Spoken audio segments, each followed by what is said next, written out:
Play me a punk song!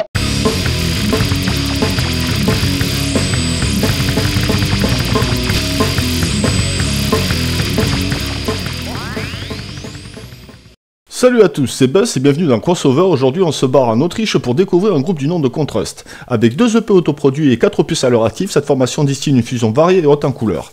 C'est un groupe formé en 2001 qui enregistre ses 2 premiers EP Team Spirit et Make Me Blind dans un line-up incomplet sans Mike intégré en 2011 ni Agatha arrivé en 2005. Ah, Agatha. Même ta mère, je la bouffe tellement que t'es bon amour. Et qu'est-ce qu'il fout là, lui? Allez, se barre, le belge baiser de chèvre. J'ai pas de problème psychologique. Pour moi, un trou, c'est un trou. Que ce soit une chèvre ou quelque chose d'autre, c'est un trou. Allez, ça dégage. C'est sur leur deuxième album, Time to Tango, que se trouve la chanson qui va les faire exploser en Europe. La bien nommée Bomba.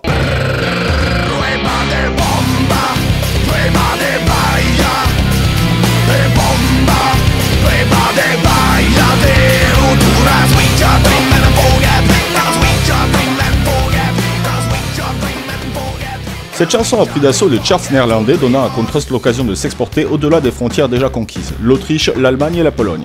Je vois d'ici les Van Bazos dans les commentaires, alors non, c'est pas le point Godwin. Cet album leur fera aussi remporter un Amadeus Austrian Music Award, un équivalent autrichien des victoires de la musique je pense, bref, un post-cut qui vaut le coup d'oreille. Cet album, il faut que j'en parle un peu, parce qu'il a une particularité. Il est à la base sorti en 2009, mais il a été réédité 2 ans plus tard en polonais, la langue maternelle d'Agatha. Ce qui me fait passer de ça...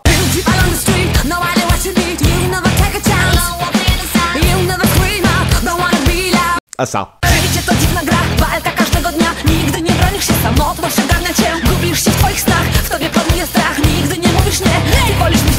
Et c'est pas un truc qu'on voit tous les jours. D'ailleurs, en parlant de langue, sur l'ensemble de la discographie, on trouvera des textes en allemand, en polonais, en anglais, en espagnol et même en français sur 6 jeux. Le groupe n'a que très peu de limites et s'ouvre à tout type de sonorité.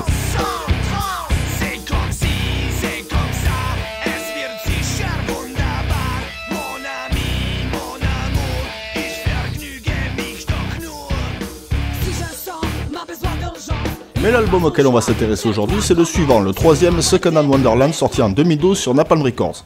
Ou devrais-je dire, Napalm Records, motherfucker! L'album s'étale sur 12 tracks plus 3 bonus pour l'édition Digipack, il a été enregistré au Horus Sound Studio de Hanovre, en Allemagne.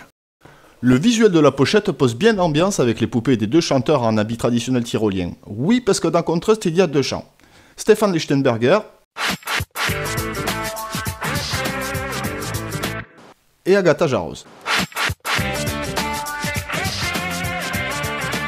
Je m'excuse d'avance pour la prononciation pourrie tout au long de cet épisode, autant le dire d'entrée.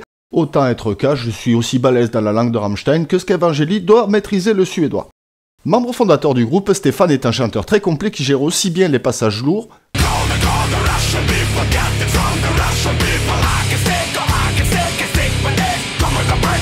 que mélodiques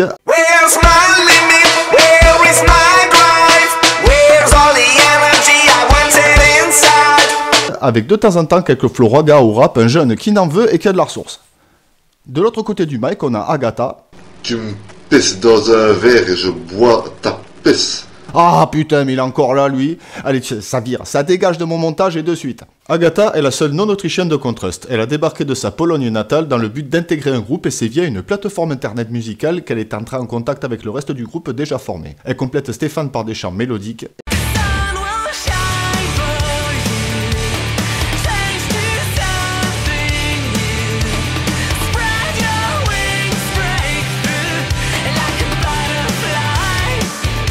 Et parfois bien rock.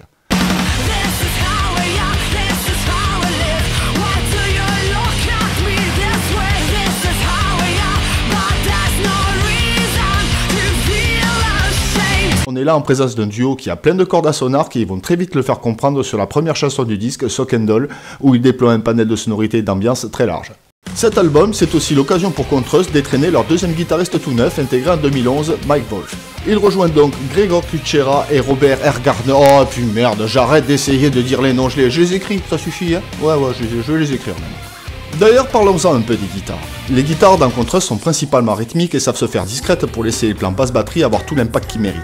Ici, pas de branleur de manche égocentrique ou de solo de 3 minutes que t'en as plein d'air passer les 10 premières secondes. Et ça, moi, j'apprécie. Ces trois-là sont très doués pour pondre des instrus barrés et hybrides. Ils incorporent à leur mélange des sonorités folk d'Europe de l'Est, un peu à la manière d'un SOAD qui doit beaucoup de son identité sonore aux ambiances folk arméniennes qu'ils ont mélangées à leur gros son. C'est flagrant sur des titres comme Rasputin ou Hocus Pocus. Des arrangements à la sauce polka au tyrolien typique dans un groupe à dominante rock lourd, c'est frais et surtout c'est jamais entendu. Un peu comme si vous entendiez ça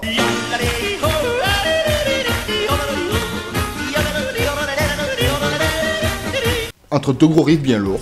Des passages comme le craquage polka traditionnel dans Adrenaline leur donnent des airs de fanfare loufoque à la limite du cartoonesque. Bomba aura même droit à sa version polka hardcore en fin d'album, un grand moment de poilade quand on connaît l'original.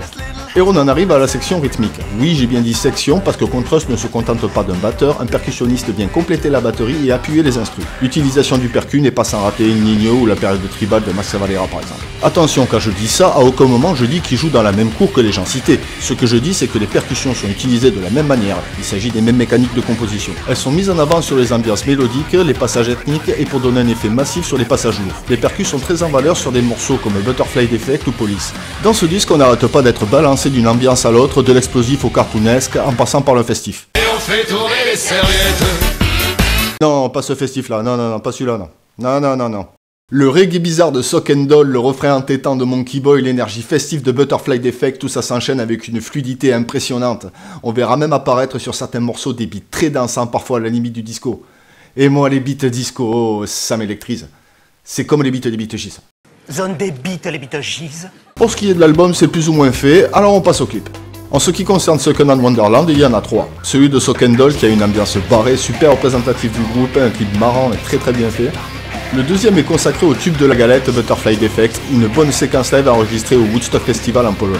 Et pour le troisième clip, c'est le retour de l'orchestre tyrolien du clip de Bomba pour le clip de Hey DJ. Celui-là je le kiffe parce qu'il est bardé de plans collector genre...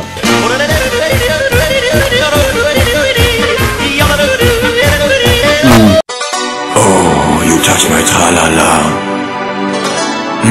My ding-ding-dong. Sans oublier le best-of de ce que le visage d'Agatha peut faire de mieux.